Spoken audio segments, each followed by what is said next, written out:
Backed by somewhat popular demand, I am once again talking about Shogun 2. Overall, it still holds up well, but I'm here to talk about the DLC for it known as Rise of the Samurai. I've talked about the Fall of the Samurai already, so it's time to finally complete the Shogun 2 trilogy with the prequel. As the name implies, Rise of the Samurai takes place before the Sengoku Jidao period. The year is 1175 during the events of the Genpei War. You only have 6 factions to choose from, which fall under one of 3 houses: the Minamoto, the Taira, and the Fujiwara. I usually pick a Minamoto clan for their bonuses given to foot samurai, but let's mix it up with Kubota Fujiwara.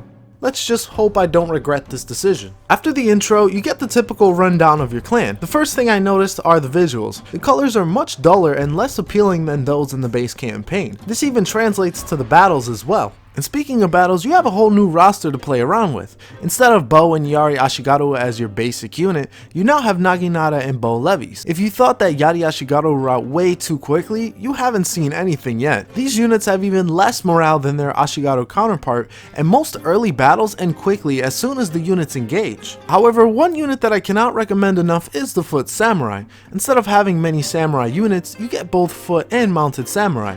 The Foot Samurai, however, is a bit of a hybrid unit. While it is listed as bow infantry, do not let that detract you from its melee capabilities. Not only are they some of the best bowmen in the game with incredible accuracy and high reload rate, they can cut through units like no other. Even attendants struggle against their might, especially if they have been pelted the whole way through. Unfortunately, the unit variety is even lower this time around, and outside of the Foot Samurai, none of these feel unique. Granted, there are some hero units to get, but you most likely won't see these until the very end of the campaign when you've already conquered more than what you need. For siege battles, they're a bit different this time around. Settlements no longer start with any fortifications. These will need to be built up with level 2 defenses. However, emblematic of the time, you will get wooden palisades to begin with. These are much easier to climb than those stone castles in the base campaign, as well as the gates and towers being far weaker. Naval battles are similar to the main campaign, minus the gunpowder ships. However, there are still firebomb ships that are incredibly deadly once they get close. Honestly, you can have a whole navy full of these and be good, even if the auto-resolve will not be in your favor.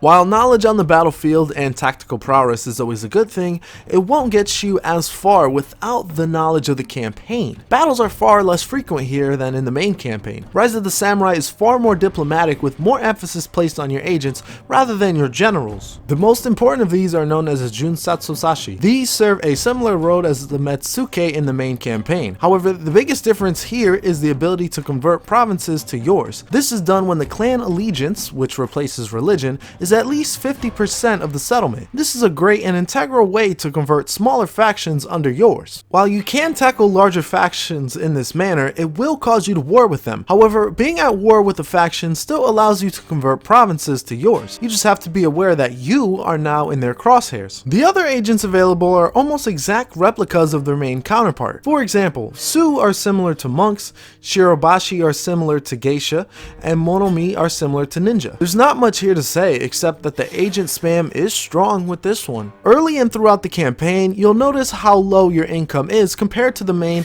and especially Fall of the Samurai campaign. You won't be balling in that cash money, boy, as you need to research technologies and use your agents to increase income. Technology is split up into Budo and Bunka arts. The former focuses on military advances, while the latter focuses on civil technologies. Unfortunately, the dreaded realm divide still exists. Fun fact, I actually beat the main campaign with the gun-loving Otomo clan, so I have a bit more knowledge of what it takes to succeed. Basically, once you become too powerful, the emperor declares you an enemy of the state. If your sister clan has not turned on you now, this is when they would do so. It's a shame with the huge emphasis on diplomacy here that this wasn't a similar option like in Fall of the Samurai to band together with your allies, or at least with your sister clan. As much as I still don't like the realm divide mechanic, I've learned to grow accustomed to it. It's better to just have your enemies fight each other before you begin to expand rapidly. Therefore, you'll have less factions to deal with. It also gives you more time to focus on domestic profits, so you don't have to rely on trade as much. Realm divide is not so much in the difficulty now,